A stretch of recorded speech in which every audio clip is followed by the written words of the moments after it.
Naku, may gutom dito.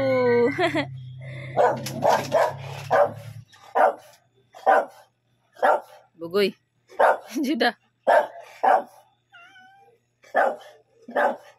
Gutom na aming Spikey. Pinapalamig ko lang, Spike. Wait lang. Hintay lang ha. Pinapalamig ko pa. Si Spikey nakawin guwapo yan, oy. Inom kagamot ngayon ha. Hello everyone. Ito po ang evening ganap ng mga babies. Pasensyaan nyo yung boses ko ngayon kasi may tonsillitis po ako. So, ang hirap magsalita, ang hirap kumain. Si Spike po yung, binigyan ko last ng pagkain kasi lalagyan natin siya ng gamot. Since si Spikey po is may maraming sugat dahil nga lagi siyang nagbabadragulan sa labas. So, hindi natin yan maiwasan na magkasugat-sugat talaga siya. Lalagyan natin ng gamot para ma-lessen yung kanyang pananakit. Si Doc po ang nagresita ng gamot ni Spikey kasi hindi po ako bibili kahit dahil may nag-comment or may nag-suggest.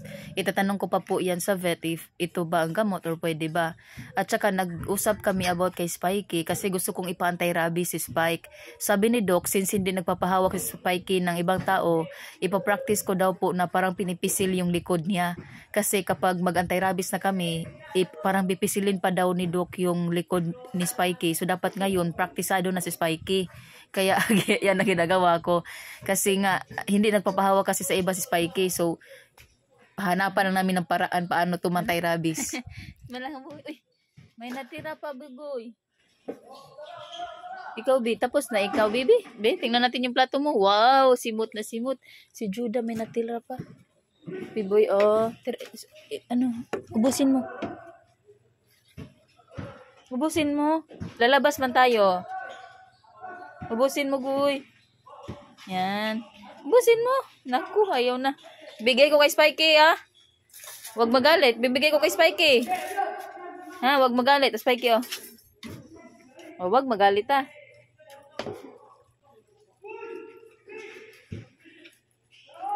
Simut na simut kay Spikey. Ikaw, gusto na mong labas ng baby namin? Gusto niya, ganito, excited na po si Judah lumabas kasi kapag after eating, talagang lalabas sila. Kasi iihi at magtatai minsan. Pero mamaya pa, slow man. Mga 5 minutes, Judah. Para hindi ka mapindix. Akyat ka muna. Stretching. After eating, mga 5 to 10 minutes, saka lang dito lalabas ang dalawa. Kasi nga, there was a time na once lang po, nasuka si Judah kasi after eating, tumakbo, natakbo sa labas, kaya nagsusuka.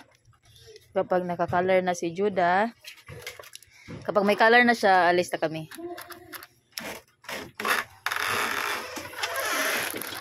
Excited. Oh. Iiwan ako mga niyan. Wait, Judah, wait lang. Hindi ko pa nakuha yung slipper ko.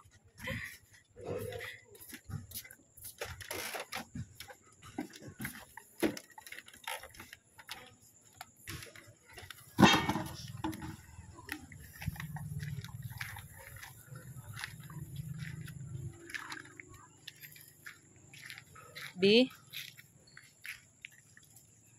Ang plano mo, Judah?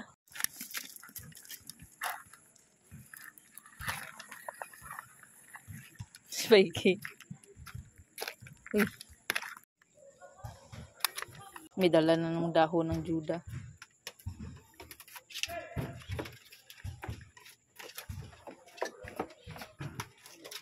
Uy, dala, uy. Judah, nanglapas ka, uy. Dira. Dito, Judah.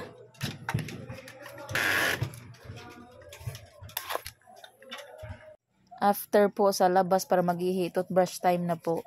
Hindi po sila gabi-gabi nakaka-toothbrush kasi nakakalimutan ko minsan. Or di gani, busy ako ba?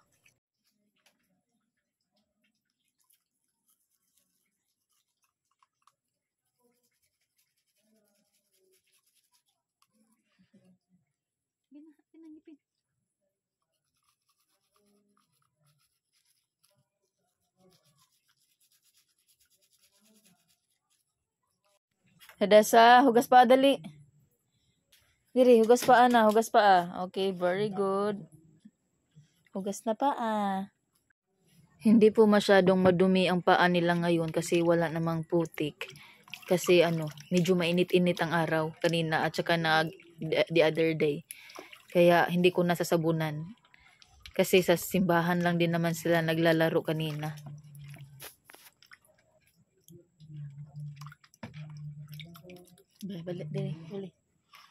Bali.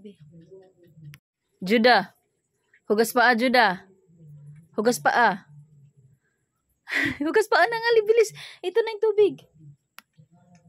Si Judah po, hindi talaga niya alam ano ang hugas paa. Kaya kailangan ko siyang kunin.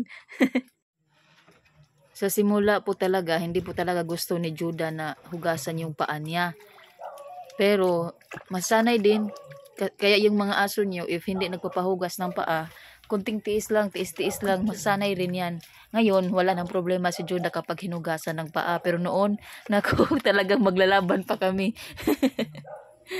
Kailangan ko pong hugasan ang mga paa nila, Bibi at Biboy, kasi tatabi kasi sila sa pagtulog. I know na for number one reason talaga is gusto ko na walang dumi sa kanila ba for their health. Another reason po talaga is ang pagtulog nila sa bed. Kasi kapag hindi sila malinis yung paa, maraming putik, naku, ang dumi ng bed. So after ko i-dry ang paa nila, sleeping time na. Ito po ang evening routine ng mga babies. Thank you for watching. God bless you.